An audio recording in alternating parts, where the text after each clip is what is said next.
Hello, teacher. Hello. I'm sorry. Okay, it's all right.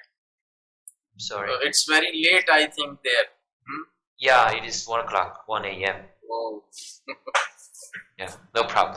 Still you are waking.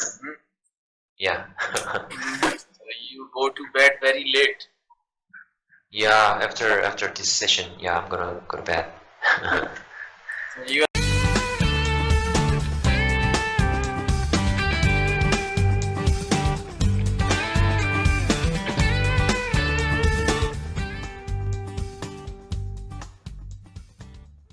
not feeling tired.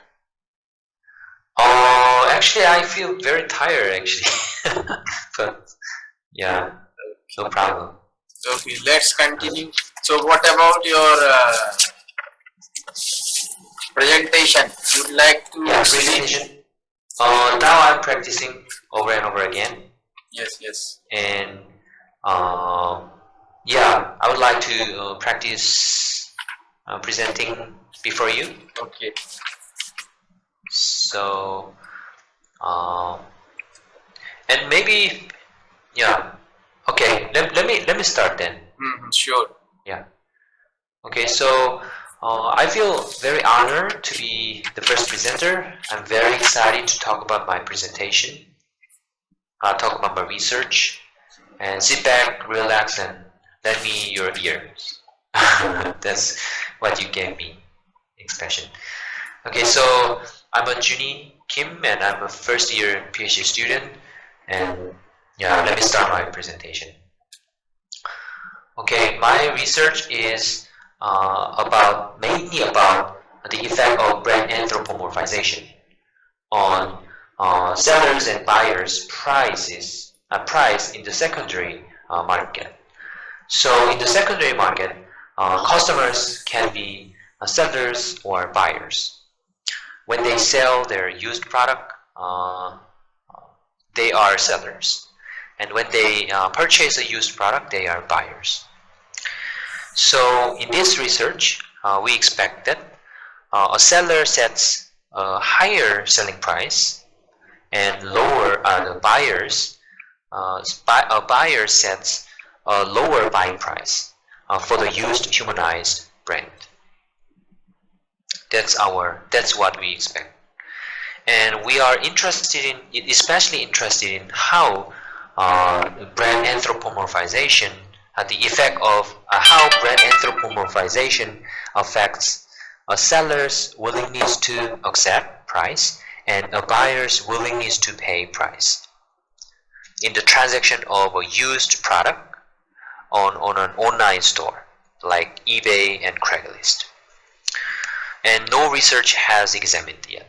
No research has examined the topic yet. For our definition of term, what I mean by seller's willingness to accept price is the minimum price at which a seller is willing to accept the transaction. And buyer's willingness to pay price is the maximum price at which a buyer is willing to pay for the used product. So according to previous studies, customers assign a brand, a personality to brand. So customers assign personality to brand, and they think brands are human characters. And especially Fournier 1998 discussed brand as relationship partner. So according to this study, by humanizing or personalizing, brands can be thought of as relationship partner, an active and contributing member. And Fournier also mentioned that the brand person association is very, very common. Brand customer or brand person association is very, very common. And as a relationship partner, brand contributes to the initiation and maintenance and destruction of brand customer relationship. So customers can have close relationship with their humanized brand. So our first hypothesis of the seller condition is that when customers sell their used product in close relationship with them, they expect to sell their product at a higher price. So the first hypothesis is following. So brand anthropomorphization leads to increased selling price of a used product.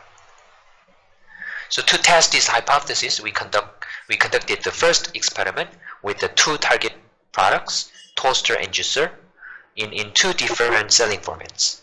So varying price deal in the online auction like eBay, and a fixed price deal in the classifieds website like Craigslist. So this is what happened. So in the context of online auction eBay, we showed respondents one of two advertisements, one for humanized toaster, another for non-humanized toaster. And we asked them to imagine that they like the toaster, they have used the toaster after buying it about a year ago at $55. And then we asked them to imagine they are trying to sell it on the eBay. And finally, we asked for their selling price. And in the context of the classified website Craigslist, we show them one of two pictures of online store. One for humanized juicer, another for non-humanized juicer. Next, we ask them to imagine they have used the juicer about after buying it about a year ago at $51, and then now they are trying to sell it on Craigslist. And finally, we ask them their selling price. So as you can see here in two graphs, in two different selling formats, now Craigslist and eBay, the selling price of a used humanized product is higher than that of a used non-humanized product. So which confirms our hypothesis. Okay. So next we test underlying mechanism. So here is our conceptual framework of the seller condition. So if a customer is nostalgic about the past, the customer's connection to a used humanized product gets closer. So it will lead to higher selling price or higher willingness to accept price. So we expect that humanizing effect on selling price is moderated by customers' positive attitude toward the past, which reinforces the seller's connection to the brand, so that their selling price will get higher. Their willingness to accept price will get higher. So to measure positive attitude toward the past, we used Zimbardo time perspective inventory items. And to measure the consumer brand connection, we used the self-brand relationship, self-brand connection scale developed by Escalus 2003. Yeah. So to test this hypothesis, we tested moderation model and moderating mediation model, and the result confirmed our hypothesis, what we expected. So far, I talked about the seller condition. Let's move on to the buyer condition. So in the buyer condition, when buyers purchase a used product on online store, they estimate their buying price or their willingness to pay price. So our first hypothesis for the buyer condition is following. So brand anthropomorphization leads to decrease buying price of a used product. So to test this hypothesis, we conducted another experiment with the same target product, the toaster and juicer, and in two different selling formats. So basically, we just follow the same process as the seller condition. Yeah. So first, in the context of online store, eBay, we show respondents one of two advertisements. One for humanized toaster, another for non-humanized toaster, and then we ask them to imagine they liked it, the toaster, after watching the advertisement, and they decided to purchase it on eBay. And then we finally ask for their buying price. And in the context of Craigslist, we show them one of two pictures of online store, and we ask them to imagine they liked it.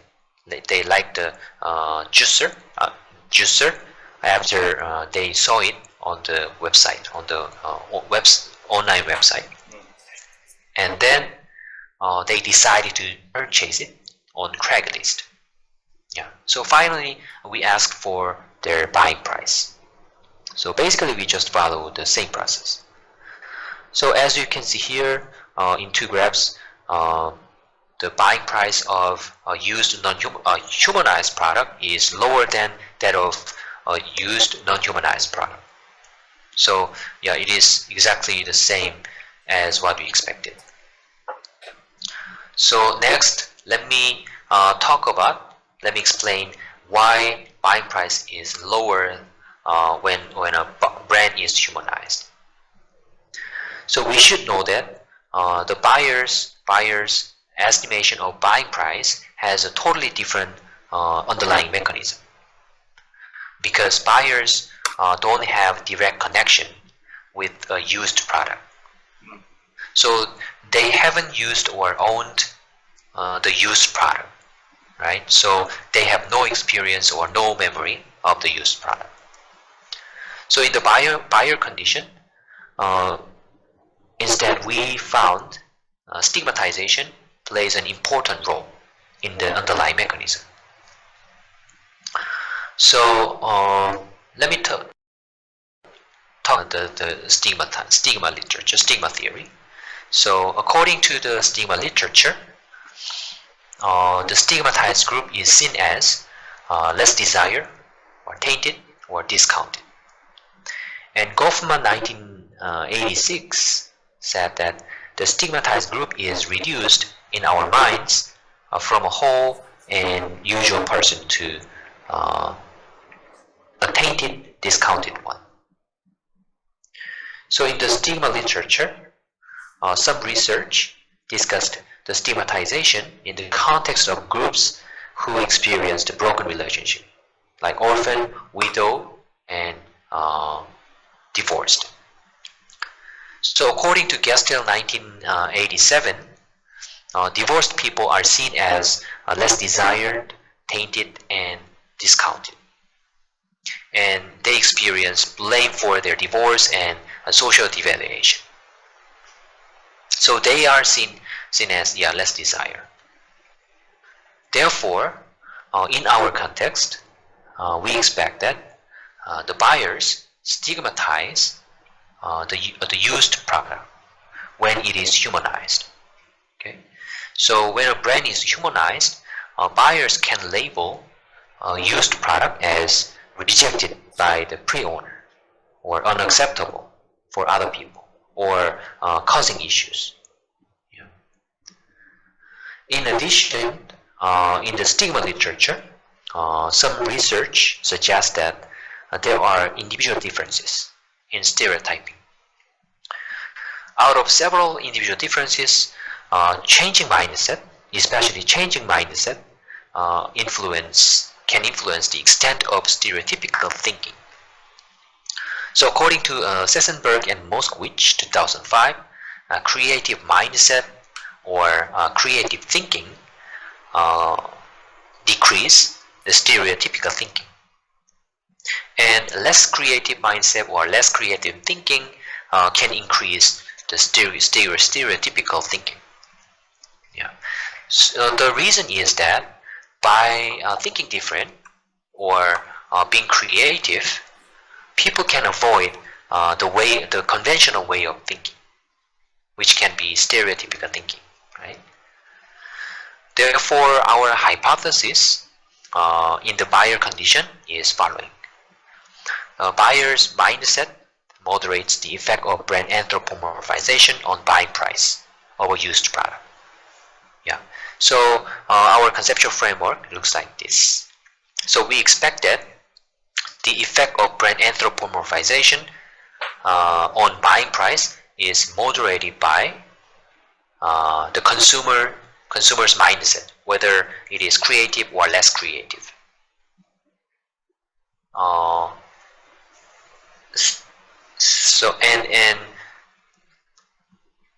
So when customers' mindset is creative, stigmatization disappears, and the effect of brand anthropomorphization on buying price is not observed. Yeah. So we conducted a moderation model and moderating mediation model, and we confirmed our hypothesis.